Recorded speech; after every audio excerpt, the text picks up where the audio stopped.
और बनाकर मूर्तियां बेचने के लिए बैठ गए। कहने लगा है मेरी मूर्तियां बिकाऊ हैं, इनकी परीक्षा लीजिए और खरीदिए। समझिए मैया, बोले इनकी परीक्षा लीजिए और खरीदिए। स्वर्णकार मूर्ति जब बेचने बैठा है और कह रहा है कि इस मूर्तियों को परीक्षा लीजिए और खरीदिए, तो महाराज ग्राहक आने लगे हैं, पूछने लगे हैं कि भैया यह मूर्ति है कितने की दी है। स्वर्णकार कहता है भैया यह मूर्ति है 10 रुपया की। बोले अच्छा, और भैया यह मूर्ति है कितने की दी है। स्वर्णकार बोला भैया यह मूर्ति है तेरी लाख रुपए की। ग्राहक कहते हैं कि भैया एक बात बता, ये जो लाख रुपए वाली मूर्ति है क्या सोने की है, क्या सोने की है, क्या ये लाख रुपए वाली जो मूर्ति है सोने की है। स्वर्णकार नहीं भैया बिल्कुल सोने की नहीं है, दोनों ही मूर्तियां पीतल की हैं। और ये मूर्तियां कौन है, ये मूर्तियां हम ही हैं, भगवान की हाथों की बनाई गई ये मूर्तियां हम ही हैं। अब इनकी कदर जरा जानिए। तो बोले ये जो मूर्ति है ना कि लाख रुपए वाली जो सोने की है। बोले ना भैया बिल्कुल सोने की नहीं है, ये भी पीतल की है, क्योंकि ये एक ही सांचे में बनाई है, एक जैसा रूप रंग सब बराबर है, तो ये लाख रुपए की कैसी है। बोले परीक्षा लीजिए इसकी। तो बोले लाख रुपए वाली भी कोई सोने की नहीं है, ये भी पीतल की है। अच्छा, और एक स्वर्णकार के पास एक महात्मा जी आए हैं। महात्मा जी ने कहा कि भैया तेरी मूर्तियों की परीक्षा मैं लूंगा, तेरी मूर्तियों की परीक्षा मैं लूंगा। यहाँ बैठकर भी हम पता नहीं श्रवण कर पा रहे हैं, हम वही मूर्ति है, जरा ध्यान दीजिए। तेरी मूर्तियों की परीक्षा में लूंगा। बोले लीजिए। तो महात्मा जी ने क्या किया मैया, महात्मा जी ने एक धागा लिया है, तो धागे को गीला किया है, धागा गीला किया है और धागे को बट लिया है। बटकर क्या किया है, उस धागे को एक मूर्ति के कान में डाला है। सो धागा इधर कान से डाला ना, सो धागा इधर निकल आया। सो कह दिया ये मूर्ति है तेरी 10 रुपए की। कितने की है ओ मैया, कितने की है मूर्ति, जोर से बोलो। मैया बेचारी बोलती नहीं। पीछे भैया कितने की मूर्ति है जो धागा निकल आया, 10 रुपए की। क्यों है ये 10 रुपए की, जानोगे? जानो, क्योंकि धागा इधर से उधर निकल आया, इसलिए 10 की है। अब वही धागा महात्मा जी ने और गीला किया है, दूसरी मूर्ति रखी हुई है और दूसरी मूर्ति के कान में वो धागा डाल दिया। तो धागा इधर से इधर नहीं निकला, वो धागा पेट में चला गया। महात्मा जी ने कह दिया भैया तेरी ये मूर्ति है लाख रुपए की। बोले ये लाख रुपए की क्यों है और ये 10 रुपए की क्यों है? तो बोले वो मूर्ति हम ही है। 10 रुपए वाली मूर्ति कौन सी, जो आए आकर बैठे और कथा को सुना नहीं, सुनकर इधर से उधर निकाल दिया, जीवन में धारण नहीं किया और जैसे के तैसे ही रहे। ये है हम 10 रुपए की औकात हमारी। और जिसने अपने जीवन में अपनी ये कथाओं को श्रवण कर कर, भगवान की कथाओं को श्रवण कर कर, माता पिताओं की बातें मानकर, गंगा गुरुजनों की बातें मानकर, ब्राह्मणों की बातें मानकर जिसने अपने जीवन में उतार लिया है, जिसने हरि चर्चा जीवन में उतार लिया, वो लाखों लाख रुपए की होता है प्यारे, लाखों लाख रुपए की इसकी कीमत होती है। तो भगवान कहता है इस कथाओं को, हरि चर्चाओं को कभी इधर से उधर मत निकालो, इसको अपने जीवन में उतार लो। और जीवन में उतर गई तो प्यारे जीवन सार्थक हो जाता है, जीवन कल्याण की ओर चला जाता है, जीवन पर कृष्ण कृपा कर देता है, जिन पर जीवन पर लाडली की कृपा कर देती है। तो कहते हैं राम चरिते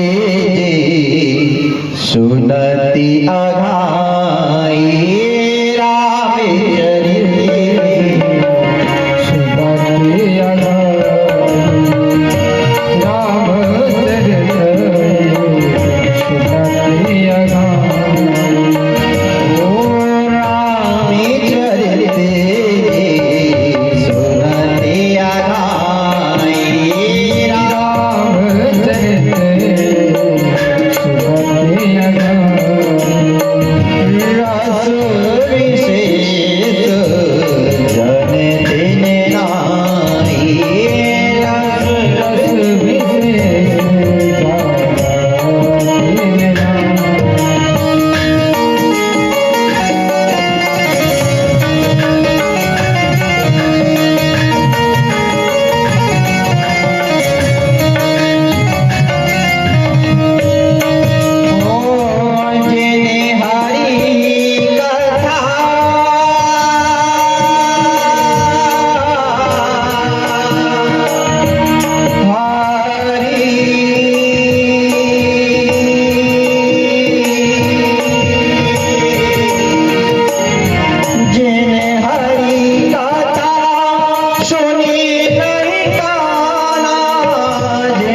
कथा सुनी नहीं काना, श्रवण रंध्र आही भवन समाना,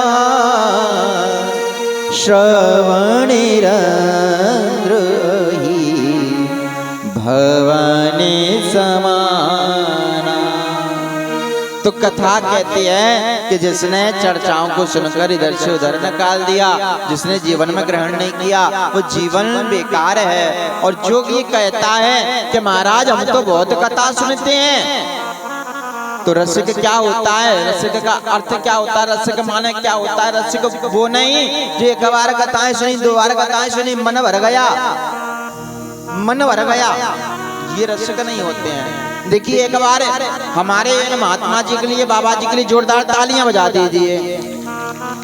इस कथा से पहले ग्वालियर में कथा चल रही थी, बाबा जी नहीं कराई थी फूलबाग पर, और वहां के बाद सीधे यहाँ चले आए। तो इनको कहते हैं रसिक प्यारे। जैसे ही पता चलता है दौड़े चले आते हैं प्यारे, दौड़े चले आते हैं। क्यों? क्योंकि कथाओं को जितना सुनो मन ना भर जाए कथाओं से। मन भर गया तो मन समझ लेना पापी है, कहीं ना कहीं पाप भरा है इसके अंदर, इसलिए कथा सुनने का मन नहीं करता। लेकिन कथा को रसिक क्या होता है?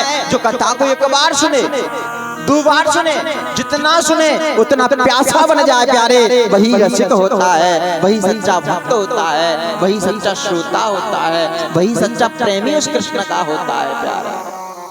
तो आज प्यारे बोले नेमिषे निमिषे ऋषय सोनिका दैया। बोले उस क्षेत्र में जहां सौनिक जी 88,000 ऋषि मुनि सूत जी महाराज से प्रश्न कर रहे हैं। बोले महाराज आज आपसे 6 प्रकार के प्रश्न करने का मन कर रहा है। 6 प्रकार के प्रश्न कौन कौन से किए हैं मैया जरा ध्यान दीजिए। पानी भी पीते जाओ, उसके साथ साथ इन कथाओं को भी पीते जाओ, ध्यान दीजिए। बोले 6 प्रकार के प्रश्न करने का मन हो रहा है आपसे। बोले 6 प्रकार के प्रश्न कौन से हैं? पहला प्रश्न यह पूछा है कि महाराज हमें ये बताइए कि व्यक्ति के लिए सर्वश्रेष्ठ धर्म क्या है? सर्वश्रेष्ठ धर्म व्यक्ति के लिए क्या है?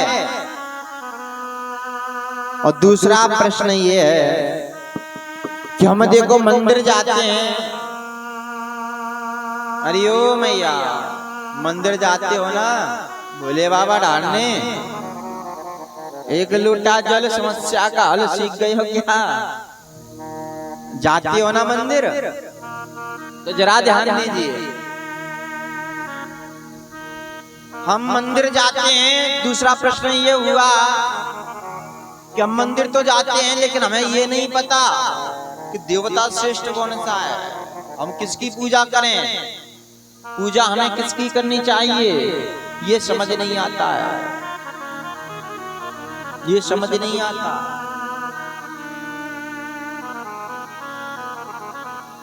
दूसरा प्रश्न भगवान श्रेष्ठ कौन सा है, पूजा किसकी करें। और महाराज ये कलयुग है, आप जानते हो कलयुग में एक ना एक भक्त, एक ना एक भगवान भक्त तो होते ही हैं, लेकिन हर वर्ष एक भगवान प्रकट होता है, हर वर्ष एक नया भगवान आता है और भगवान बनता है। तो बस फर्क इतना ही है महाराज कि भगवान ने जन्म कहाँ लिया था, जेल में, लेकिन आज के युग में जो भगवान बनता है वो कहाँ पहुंचता है, जेल में। तो भगवान नहीं बन सकते हैं हम इस दुनिया में। भगवान परमात्मा सिर्फ एक है कृष्ण, परमात्मा सिर्फ एक है राम, परमात्मा सिर्फ एक है शिव, उसके सिवा दूजा कोई भगवान है ही नहीं।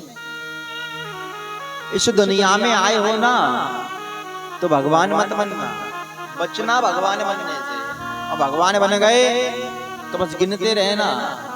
तो जरा ध्यान दीजिए।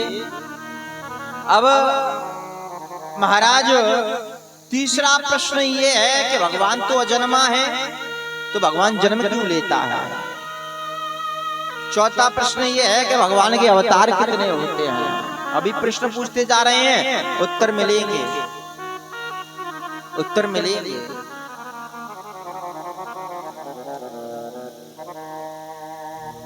अच्छा,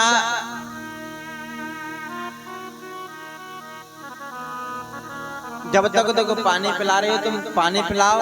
इस भजन के अंतराल में सबको पानी पिलाओ एक बार, ठीक है? कोई रह ना पाए।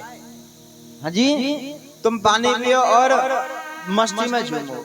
जिसने पी लिया आप वो खड़े हो जाना झूमना, और नहीं झूमो तो समझ लेना फिर, ठीक है? तो आइए, जब तक पानी पियो और श्री राधा रानी की चरणों में चलते हैं, उसके बाद पुनः हम फिर भागवत जी में प्रवेश करेंगे। बोलिए श्री राधा रानी सरकार की जय। वो आएगी बिहारी, चले आएगी बिहारी, आएगी बिहारी, चले आएगी बिहारी। राधे राधे जपू चली आएगी बिहारी, राधे राधे।